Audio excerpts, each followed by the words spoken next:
What's up, guys? Welcome to Date Night. We are talking about the stories we tell ourselves and how those can get us into trouble. So, if you haven't listened to the stories you tell yourself, you need to start listening to your inner dialogue and become more aware of it. And question those stories. Is it true? Is that what's really happening? How is your bias and your filter feeding into this story? And what would it be like to take the story away and tell a new story? Right. Because if we're believing those stories, we can start to create what we don't want. Yep. So do you want to share an example? Oh, I think I've shared this one before, but it's one where, Chrissy and I weren't having sex as often. And so the story in my head was, oh, something's wrong with me.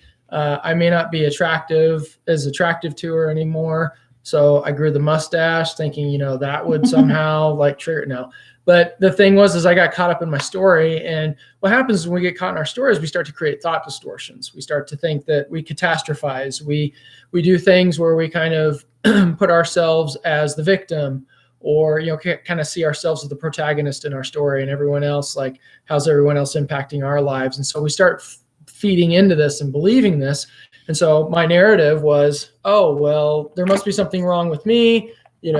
Something's going on there. Or maybe there's some issue. Maybe she doesn't really, feel the same way about me anymore, whatever. And so you string along this whole big, huge thing of bullshit. That's basically what it is. Just a big pile of bullshit. And what you need to do is you need to say, okay, what are the facts here? What is true and what's happening? Like Chrissy's saying, like challenging that and saying what is really true. The thing for me that helped this was I got to a point where I was like, okay, I got to say something. And I said something to Chrissy, and it kind of shocked her, took her back a little, and surprised her, took her by surprise. And she's like, I thought everything was fine. I think everything's good. So in her mind, everything was fine. But for me, I was like, well, no, because I'm not noticing this physical interaction that's happening as often as I would like it to. So if I'm not communicating something, it's kind of like that thing where, like, you have a friend and you don't communicate boundaries to them or communicate if something bothers you that they're doing, and they continue doing that. And so you just stay silent and you build resentment to them and you get upset and frustrated with them. It happens in our relationships too. How are they supposed to know? They can't read your mind. So the best thing in my mind is when you are getting caught in a story is you need to communicate that story, depending on that relationship and who that person is. If it's a loved one and someone that you care about deeply, yes, always communicate, always talk to them. Because if you just hold it inside, you're suffering. And guess what? No one gets to dispute that story because it stays locked up here in your head. And so it's always going to be the truth because it's only shared between you and yourself. And getting it out, externalizing it, talking about it. Now I can say, hey, here's what I'm seeing. Here's what's going on for me. And she might have a different definition of things are good for me. If things aren't as good, how does she know where I'm at? How do I know where she's at? Until we start talking and communicating and saying things. And it's not about blowing up or getting upset at someone or being your own little pity party or upset. So I'm talking a lot about this because this is something I went through, and it was a big teaching moment, a big learning lesson for me. So I hope that something from this, I would invite you to, do this for yourself, and something inspires you here to be able to communicate and dispute those stories. Yeah. And like I said in the title, you can get yourself into trouble, and it puts a little bit of a wedge in your relationship. Like you said, you start to resent that person, and, what you're really wanting, you're actually pushing away. Yeah. And so you end up blaming the other person for the relationship when really it was created in your own mind, and you helped to facilitate that wedge that's there. Yeah. So the most important thing is, having an honest relationship where you both feel safe to say, this is a story I'm telling myself. Like, am I just making this up in my head? Is there any truth to it? And hopefully the other person is honest enough and willing to give feedback that's truthful, and then you can continue to mend and move forward and talk about ways that how can we make sure that this doesn't happen again. I think because we've been through this, a lot of times, I don't know about you, I think you're doing this, but I guess I need to ask you. Like for me, if I start to create a story, I try my best as soon as possible to question the story and to drop it, like literally completely like drop it. And as soon as I drop it, it's almost like there's a spaciousness there. And, if it keeps coming up, then yeah, I need to have a conversation. But if it's just, oh, I just created this story and I'm going to drop it and see what happens. And a lot of times it seems like it just dissolves. That thing, doesn't fester and manifest and grow limbs and like all these offshoot ideas of what might be going on or whatever. It's just dead, just letting it go. If it's bothering you enough, you need to talk about it. If it's just a simple little passing thought, question it. If you need to talk, great.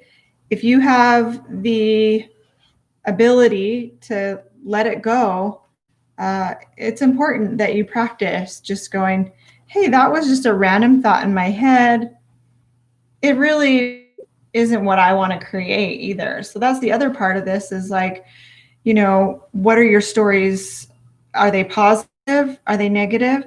And what do you want to create? What are the stories? Like if I'm in a place of like just sending Doug love, like I'm just like constantly like, sending him a prayer of like that things are good with him, it's more likely, he's going to receive that energy. So much of our close relationship is nonverbal and just energetic. So he's going to feel that energy from me. Right. So I totally agree with that. The other thing that popped into my head about this too is the way to tell if you're in a story is you have to separate fact from opinion.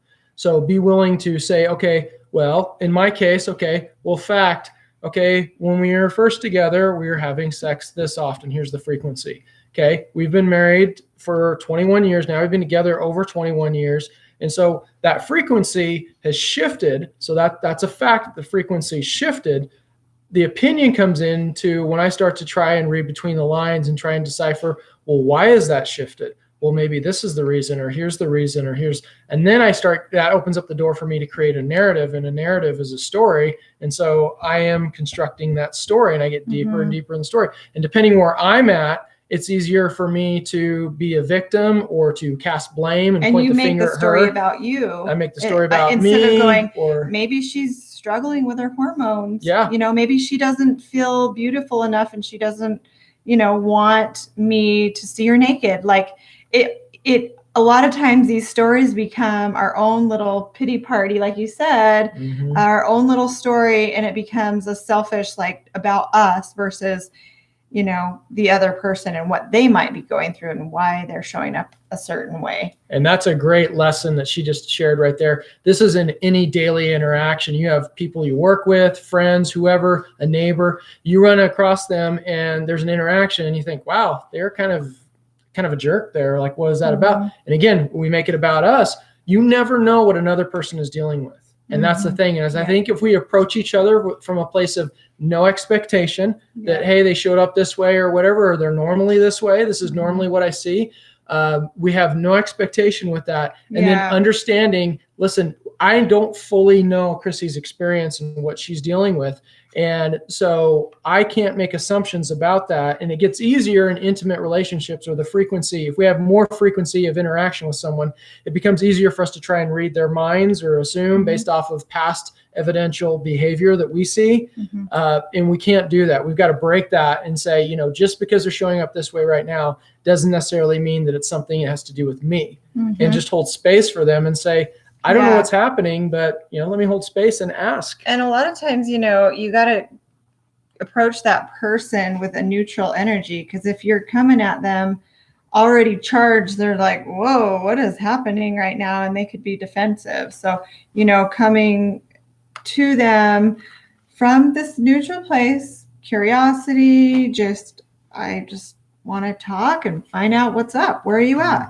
No big deal, So Curiosity is a great place to Yeah. go. I love that. That is really good. So we'll do a journal entry and we will post it. And so you can write down any stories that are running and decide, is this one I'm just making up in my head?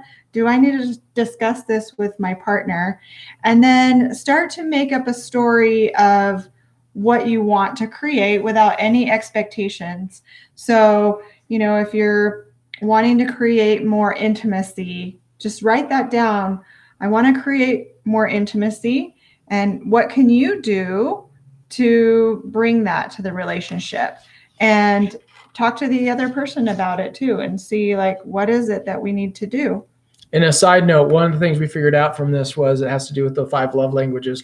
So for her, a big thing is she is all about quality time and spending quality time.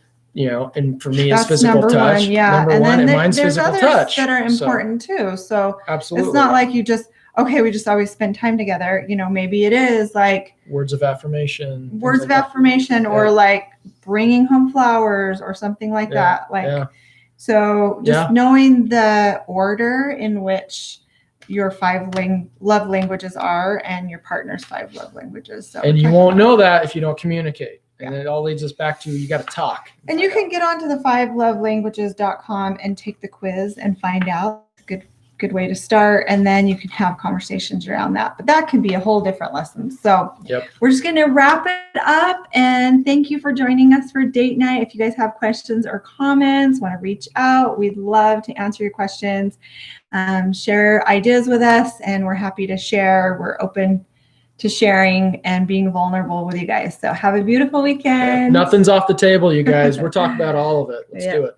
See you later. Bye. Bye, guys.